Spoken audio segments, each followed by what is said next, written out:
What is going on, everybody? Welcome back to Hot Take. Today is a really exciting one. We are in a 2020 Mark 7.5 Golf GTI. This is a cool. So, hello again, everyone. Purchased this car in the last video. Cool.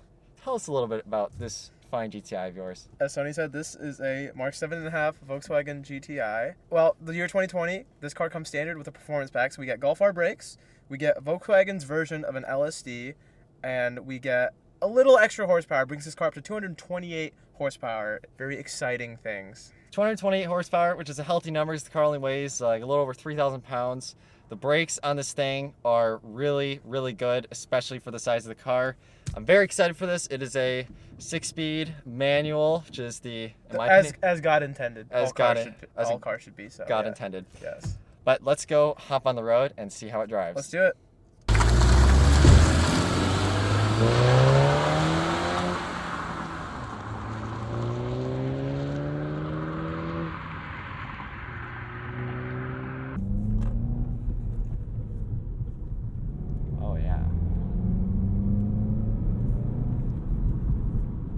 Which mode are we in now? We are in sport mode. Okay, we're in sport mode now.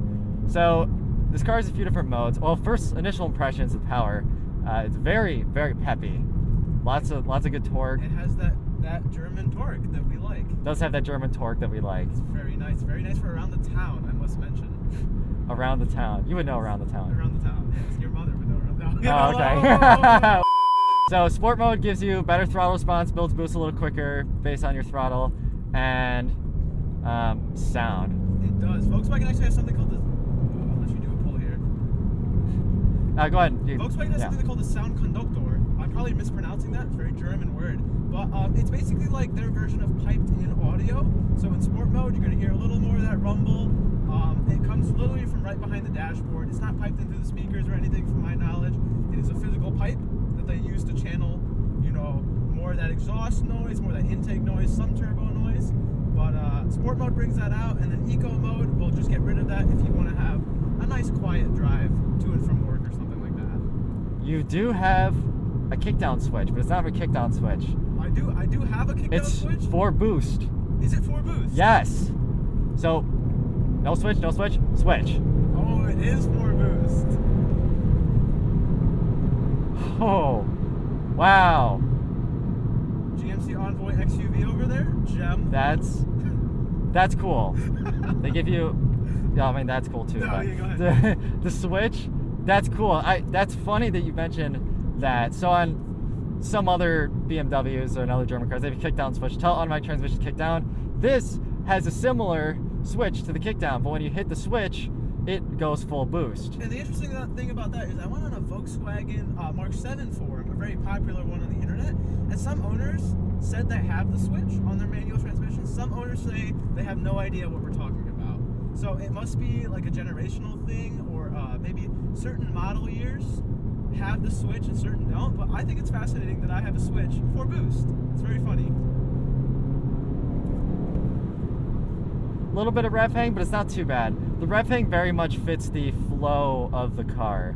It encourages you to shift it, to not really slam the gears. You don't really need to slam the gears in this car. You kind of just throw it in a gear, pop it a little bit, there you go. I will say, since I've driven the car a couple thousand miles now, I do wish the car maybe had a lighter flywheel or something to help it be a little more rev happy than it is, and to help those revs come down a little faster. But I agree, this car is paced out a certain way that encourages, highway driving, kind of nice long pulls. It's not really for Fast and Furious style, Dominic Toretto slamming the gears. It's not really set up for that. Yeah, the suspension is very tight though. I'm impressed. It's good with how this drives. And the car rotates really well in this corner.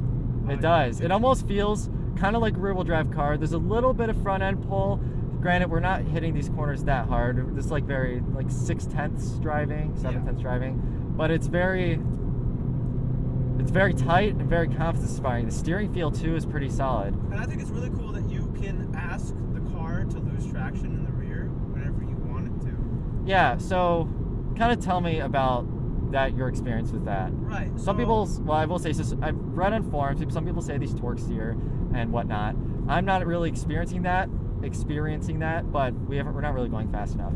I experienced torque steer when under really heavy load, maybe a second gear to third gear pull. What I experience more often is wheel hop. GTIs, of course, are notorious for wheel hop. Everyone knows that. Front wheel drive, high horsepower hatchbacks are notorious for wheel hop. And this thing will chirp the wheels in first, second, and third if you ask it to.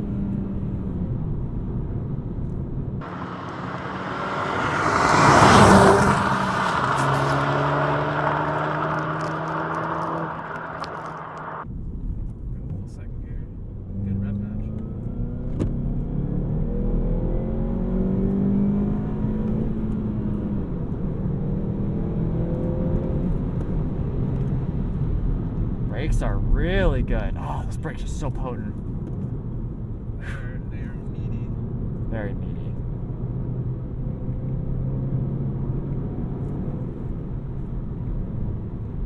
I do like the fake sounds. They're kind of getting me here. Honestly, this car is a car that you kind of get used to, like as soon as you hop in, especially if you have experience with German cars. Comparing this to my E36 M3, I think this car is honestly quicker, but quicker in the top end. The E36 M3 has a better mid-range than this car does, but above 5,000, this thing just, it pulls you so fast. Yeah. It's a very quick car. This thing definitely is an Autobahn burner, and you can tell. It loves the high RPM, high speeds. Does love high RPM, high speeds.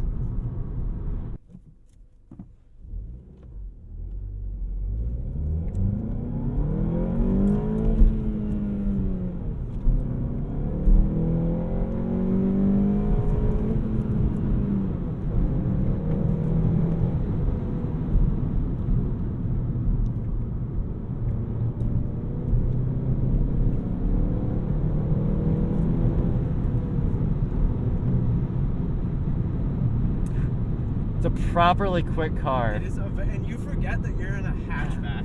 That's the wildest thing. The Golf. You start to feel like you're in a real deal performance car, and then you just have to look around you and remember that you're in a Volkswagen Golf.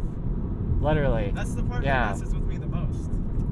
This is a Mark 7 GTI. It's a car that costs 30 grand. 30 grand has come a long way in recent years. And I will say it's more than a Focus ST, and the Focus ST actually has more horsepower. But where I think that this car, we haven't done a Focus ST on Hot Take, but I've driven them. I think this car is a lot more refined than a Focus ST, and probably a Civic Si as well. The interior is really nice. All the plastic is kind of soft touch. The shifter is kind of, it's direct, it's good, but it's a little buttery, which I really like. It's a very, very German shifter. It's a case-to-case basis with the shifter, because I think it feels like poo-poo. Like your hands are kind of in mashed potatoes. Yeah. But you know, I'm a JDM boy. I'm used to the Honda shifters, which are very direct and very notchy, and Volkswagen shifters are a little different. They're very rubbery and buttery. Oh, that was nice.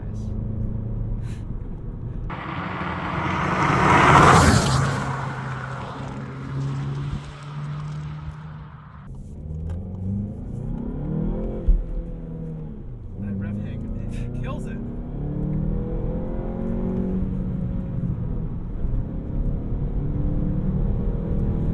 I feel torque steer now. Yeah. I feel that. It gets squirrely on you. It's not terrible, but if you're not paying attention, you could lose that really easily. You have to be ready for it. You do have to be ready for it. All in all, though, it's not too bad. And honestly, I didn't really feel it in the corners. But yeah, wide open throttle, straight, it does torque steer a little bit. I think it was torque steering a bit to the right, but I could be wrong. I'm not entirely sure. I just do know I felt it with my hands, and because the road was pretty even. Right.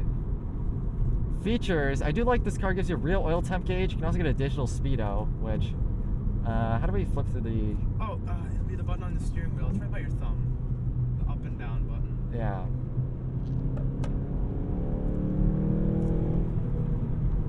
And you know, I bought a base model GTI, so this car does not have projector headlamps or a sunroof, no special features, and that's the way I like it. But you can get one of these with leather, Fender premium audio, which is a fantastic audio system, navigation. You can get a bigger 7 or 8 inch touchscreen in here.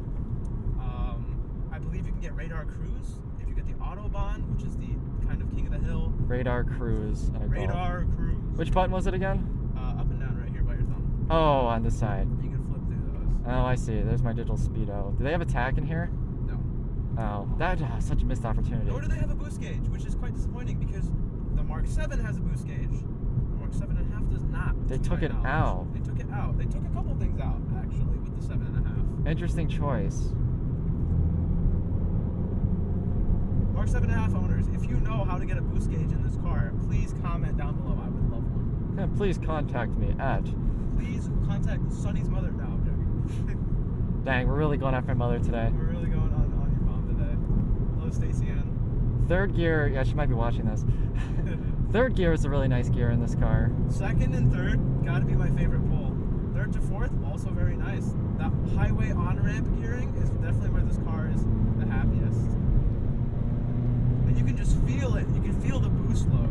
And it pulls like a freight train. And then, Oh, yeah. you know, you have to remind yourself every now and then that you're driving a stock Volkswagen Golf GTI. This is, yeah, this is a stock This is car. a stock car, and it is fantastic.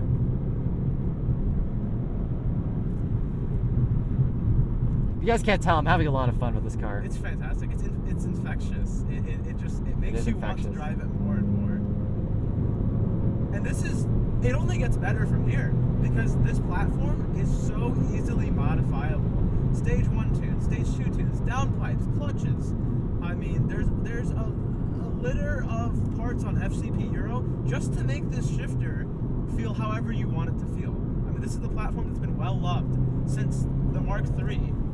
And all these parts have been evolved and carried over throughout the years. And everybody knows this car really well, and everyone can tell you exactly how to make power if that's what you want to do with it. And I think that's great. Everybody loves the Volkswagen Golf GTI. I mean, I can be at a gas station, and I'll have a 15-year-old kid come up to me and be like, hey, I love your car. But I'll also have a 53-year-old guy come up to me and be like, hey, I had one when I was in college. And it's just one of those cars that fits everybody.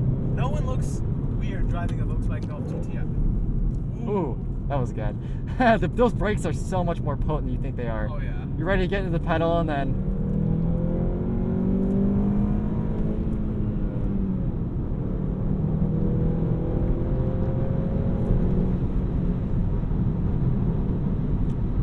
Wow.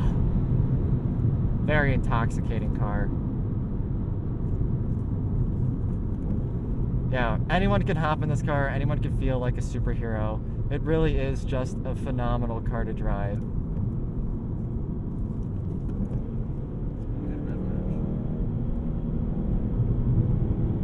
Feel that rear end start to step out.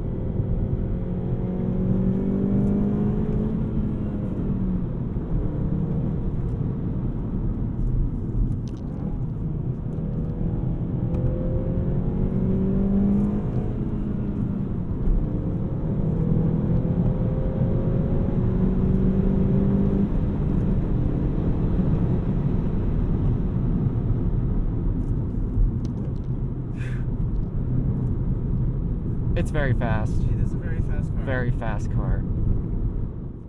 We've now driven the Mark 7.5 Golf GTI. Honestly, it's impressive. It's very impressive.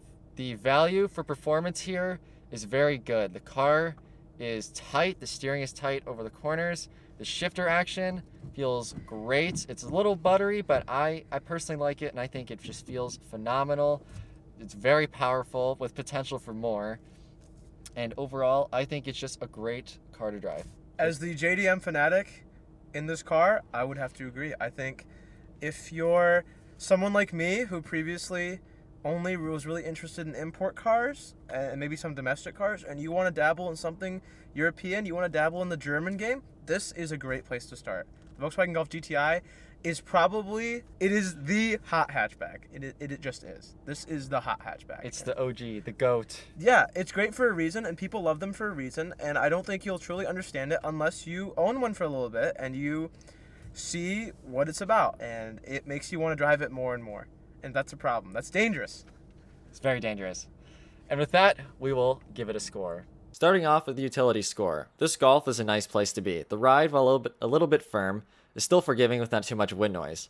The hatch is large enough to accommodate whatever you would need, and the back seat room is really good. A 6'2 male fits in easily while not touching the roof and with plenty of legroom. A big downside, though, is the quirks. For starters, the fuel lines rattle at a certain RPM and speed, which has an easy fix, but it also has the heartbeat, various interior panel rattles, and general German car quirks hurting the score. The Golf gets a 5.5 out of 10. Features. There isn't too many, but it has most of what any other modern hot hatchback has, including backup camera, plaid, heated seats, dual zone climate, plaid, a good stereo, a responsive touchscreen, and did I mention that it has plaid seats?